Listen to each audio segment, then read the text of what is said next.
பண்ணுவீங்க, ஹைவேஸில் ட்ராவல் பண்ணுவீங்க. ஆனால் ஒரு மரத்தை பார்த்தா அங்கே போய் நிப்பாட்டலான்னு சொல்லி நம்ம பிளான் பண்ணி அங்கே மரத்தை அடியில் கொண்டு போய் நிப்பாட்டுவோம். யாரோ வச்ச மரத்துக்கு கீழே நீங்கள் நிற்கிறீங்க.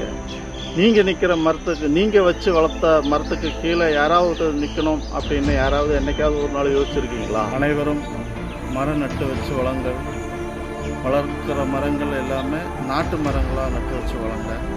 அதிகமாக மூச்சுக்காற்று உற்பத்தி பண்ணக்கூடிய மரங்களை நட்டு வச்சு வளங்க.